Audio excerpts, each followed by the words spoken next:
পবিত্র ঈদুল আজহাকে সামনে রেখে বগুড়ার সারিয়াকান্দি পৌর গোহাটিতে জমে উঠতে শুরু করেছে কোরবানির পশু বেচাকেনা। তবে এবার হাট জুড়ে গরুর তুলনায় ছাগলের সরবরাহই বেশি চোখে পড়ছে। স্থানীয় খামারি ও ব্যবসায়ীরা বলছেন, কম খরচে পালন ও ক্রেতাদের বাড়তি আগ্রহের কারণে অনেকেই এবার ছাগল বিক্রির দিকে ঝুঁকছেন।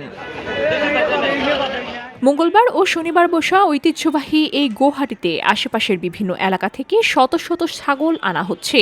হাট ঘুরে দেখা যায় ছোট বড় বিভিন্ন জাতের ছাগলে বাজারের বড় একটি অংশ ভরে গেছে। অন্যদিকে গরুর সংখ্যা তুলনামূলকভাবে কম হলেও দেশীয় ও উন্নত জাতের বেশ কিছু গরু বিক্রির জন্য আনা হয়েছে। ব্যবসায়ীরা জানিয়েছেন, সাধারণ ও মধ্যবিত্ত পরিবারের অনেক ক্রেতাই এবার কোরবানির জন্য ছাগল কিনতে আগ্রহ দেখাচ্ছেন। বর্তমানে আকার ও জাতভেদে ছাগল 12 থেকে 40,000 টাকা পর্যন্ত দামে বিক্রি হচ্ছে। হাটে আসা কয়েকজন ক্রেতা জানান, গরুর দাম তুলনামূলকভাবে বেশি হওয়ায় এবার অনেকেই ছাগল কোরবানি দেওয়ার জন্য পরিকল্পনা করেছেন। সারিয়াকান্দি পৌর গোহাটির ইজারাদার ও সংশ্লিষ্টরা জানিয়েছেন, হাটে ক্রেতা বিক্রেতাদের নিরাপত্তা ও সার্বিক সুবিধা নিশ্চিত করতে প্রয়োজনীয় ব্যবস্থা নেওয়া হয়েছে। পবিত্র ঈদুল আজহাকে ঘিরে সারিয়াকান্দি পৌর গোহাটি ইতোমধ্যেই প্রাণচঞ্চল্যে ভরে উঠেছে। কোরবানির পশু বেচাকেনাকে কেন্দ্র করে স্থানীয় অর্থনীতিতেও ইতিবাচক প্রভাব পড়তে শুরু করেছে।